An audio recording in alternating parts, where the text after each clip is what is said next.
Shalom, selamat pagi para pendengar dan pemirsa yang dikasihi Tuhan.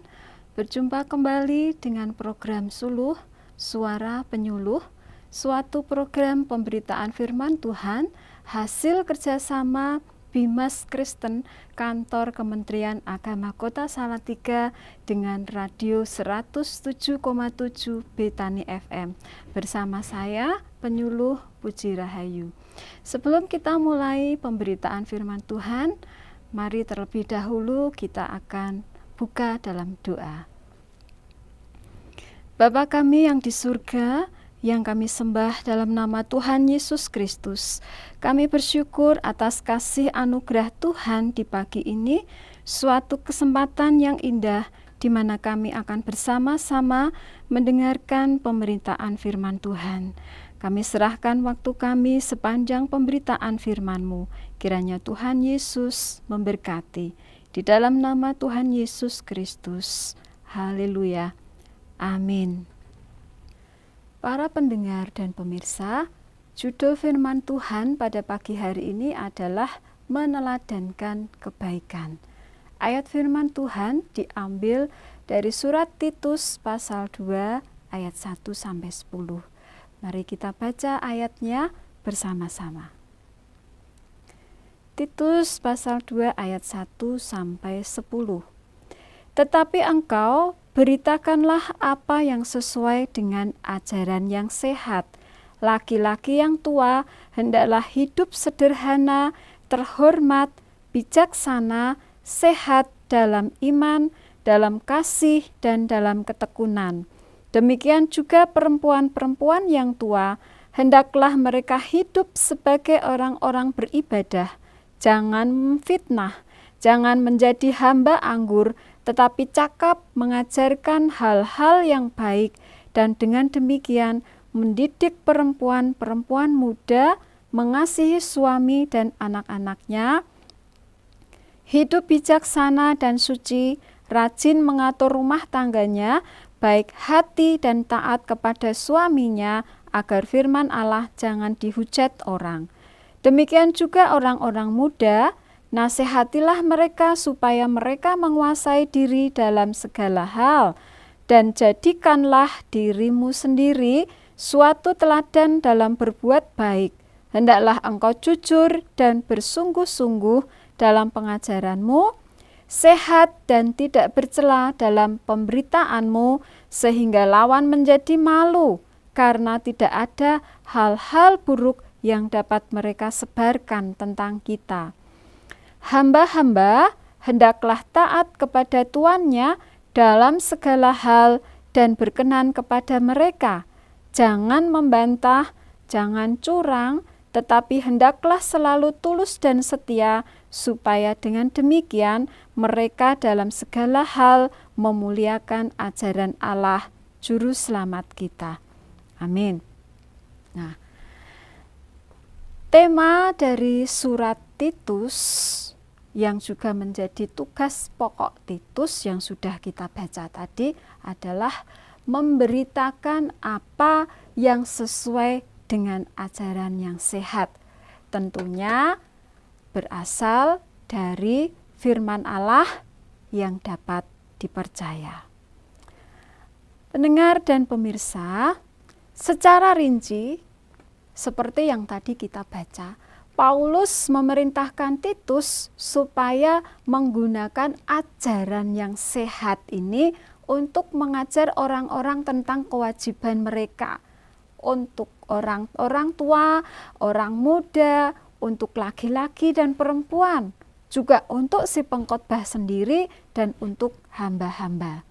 Nah, suatu petunjuk praktis untuk jemaat di Kreta, bagaimana mereka harus hidup sehari-hari untuk bisa menjadi teladan hidup, dan juga petunjuk praktis untuk Titus sebagai pemimpin jemaat itu.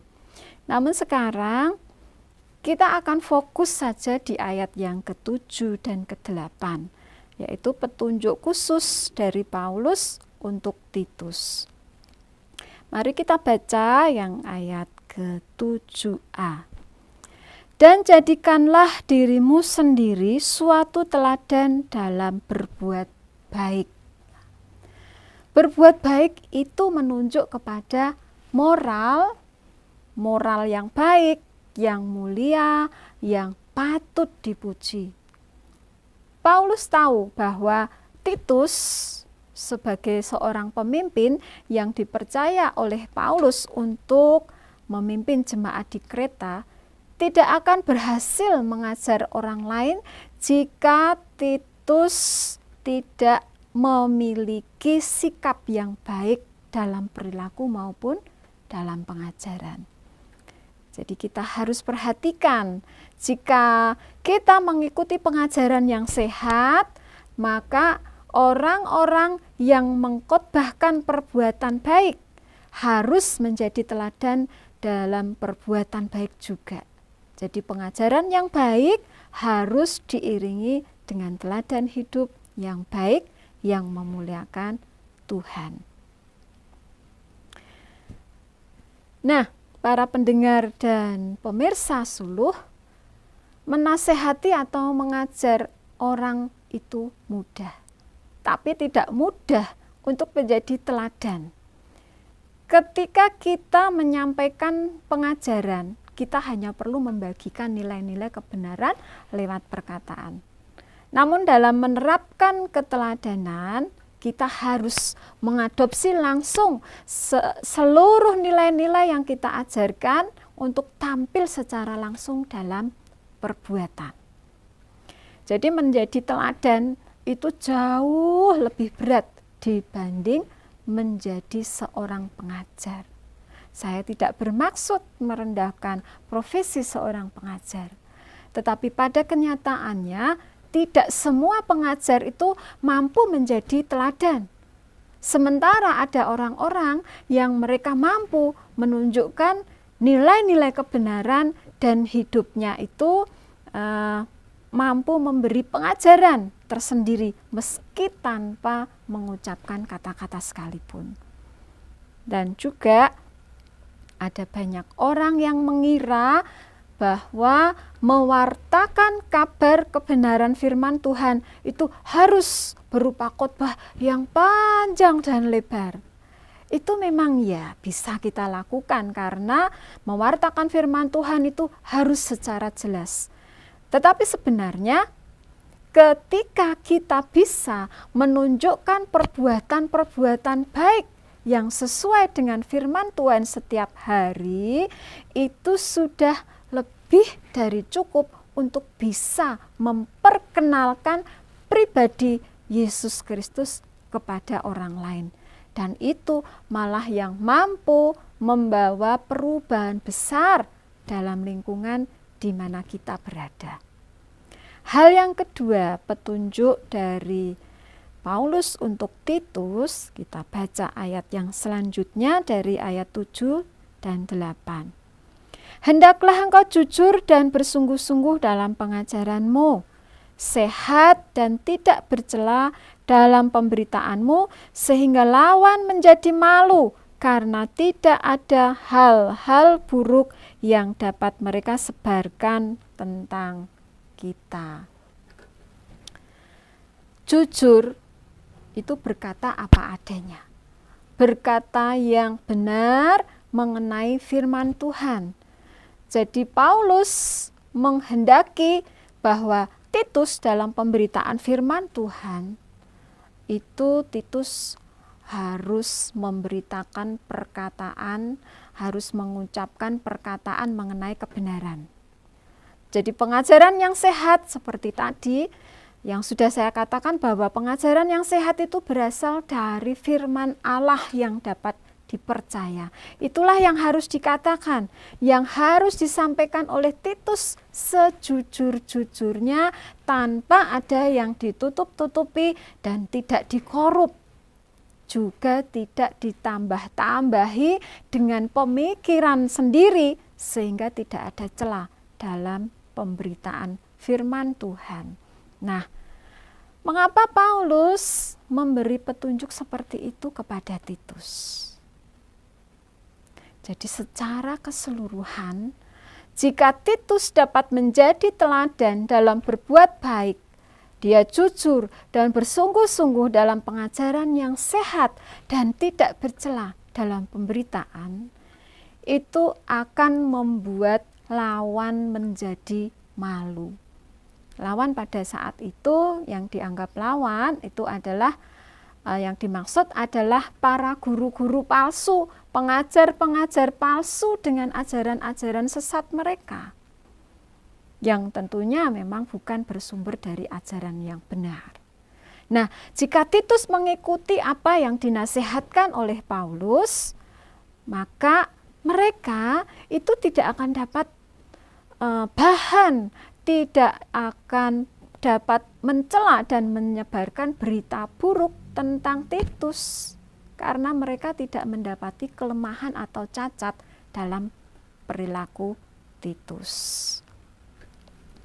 Nah, demikian juga para pendengar dan pemirsa, kita sebagai seorang pengajar dan kebenaran firman, jika kita dapat menjadi teladan dalam berbuat baik, jujur, dan bersungguh-sungguh dalam pengajaran yang sehat dan tidak bercela dalam pemberitaan itu, tidak bercela dalam tingkah laku kita, maka itu akan membungkam orang-orang yang menolak kebenaran. Itu juga akan membungkam mereka yang sukanya memfitnah kita.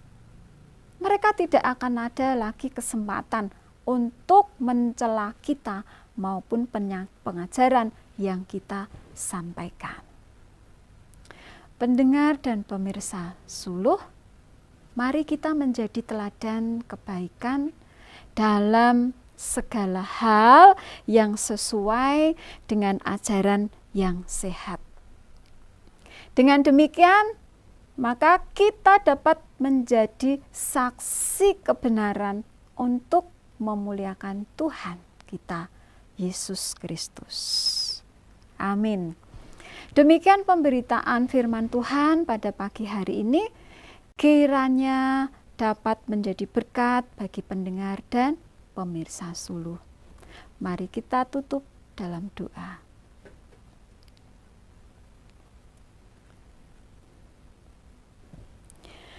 Bapa kami yang ada di surga, di dalam nama Tuhan Yesus Kristus, terima kasih atas firman-Mu pada pagi hari ini.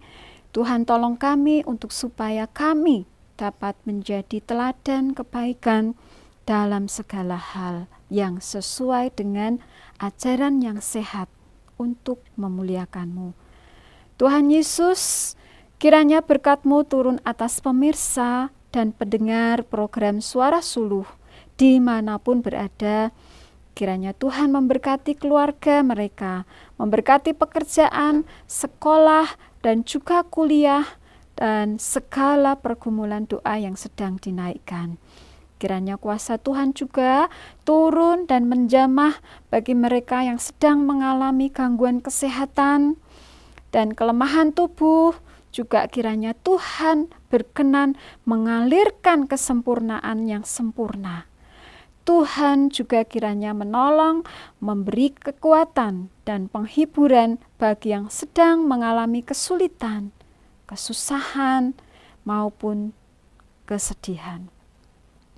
Kami bawa juga kota Salatiga dalam doa kami, Tuhan. Shalom Salatiga, kiranya Tuhan memberkati pemerintahan di kota Salatiga. Jajaran pemerintahan dari tingkat RT, RW sampai dengan wali kota, semua dapat melakukan tugas dengan penuh tanggung jawab dan roh takut akan Tuhan. Memberkati juga lembaga-lembaga pemerintahan, lembaga pendidikan, lembaga sosial, lembaga keamanan, dan lembaga kemasyarakatan. Kiranya semua berfungsi dengan sebagaimana mestinya. Tuhan juga kiranya memberkati bidang pertanian, perkebunan, pariwisata, dan juga perdagangan. Semuanya kiranya Tuhan memberikan, memberkati dengan keberhasilan sehingga mendukung dan meningkatkan kesejahteraan rakyat Salatiga. Shalom Indonesia, Kiranya Tuhan memberkati dan memberikan hikmat kepada Bapak Presiden kami, Bapak Jokowi. Tuhan, biar kiranya dengan hikmat-Mu, Bapak pemimpin kami ini dapat mengambil keputusan-keputusan yang tepat sesuai kehendak Tuhan untuk dapat mengatur pemerintahan di Indonesia. Para menteri juga seluruh jajaran pemerintahan, semua bekerja untuk kepentingan rakyat Indonesia dengan jujur dan hati yang takut akan Tuhan. Dan kiranya terjadi pemulihan dalam bidang ekonomi, politik, sosial, budaya, keamanan, dan semuanya kiranya Tuhan curahkan juga pertobatan atas Indonesia, sehingga Indonesia dimenangkan bagi Tuhan. Tuhan Yesus juga kiranya memberkati program Suluh menjadi berkat buat banyak orang melalui pemberitaan firman, dan juga Radio Betani FM kiranya menjadi alat kemuliaan Tuhan dalam pemberitaan firman, baik itu di Salatiga, di Indonesia, bahkan merambah sampai keluar Indonesia. Terima kasih Tuhan Yesus. Kami menyerahkan semua doa kami di dalam nama Tuhan Yesus Kristus. Haleluya. Amin. Yang terakhir, tetap mentaati protokol kesehatan, tetap menjaga kesehatan dengan 5M. Memakai masker, mencuci tangan pakai sabun, menjaga jarak, menjauhi kerumunan, dan mengurangi mobilitas. Dan jangan takut untuk vaksin. Sampai jumpa dalam program Suluh berikutnya. Tuhan Yesus memberkati.